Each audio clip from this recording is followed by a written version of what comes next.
गावोगावी बघायला मिळते।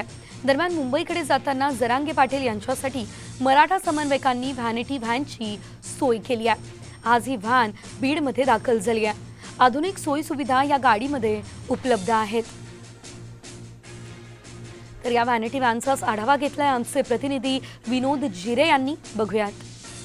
बीडमधील जे मराठा कार्यकर्ते आहेत, मराठा समन्वयक आहेत, त्यांनी सराटे अंतरवली ते मुंबई या मोर्चासाठी मनोज जरांगे पाटलांच्या संध्याकाळीच्या आरामासाठी व्हॅनिटी व्हॅन आणलेली आहे आणि तीच व्हॅनिटी व्हॅन आता बीडमध्ये दाखल झाली आहे। आपण पाहू शकता ही जी व्हॅनिटी व्हॅन आहे ही बीडमधील जे मराठा समन्वयक आहेत त्यांनी मनोज जरांगे पाटील यांच्यासाठी आणलेली आहे। सुरुवातीलाच या ठिकाणी जे छोटं फ्रीज आहे ज्यामधून थंड पाणी वगैरे या ठिकाणी मिळणार आहे। त्याचबरोबर जे मायक्रो ओव्हन आहे त्या मायक्रो ओव्हनमध्ये एखादा पदार्थ जर गरम करायचा असेल तर ते देखील या ठिकाणी आहे। वॉशरूम देखील असणार आहे। मोठ्या प्रमाणात या ठिकाणी सुविधा या व्हॅनिटी व्हॅनमध्ये असणार आहेत आणि या ठिकाणी याच व्हॅनमधून मनोज जरांगे पाटील जे आहेत ते जाणार आहेत आरामासाठी।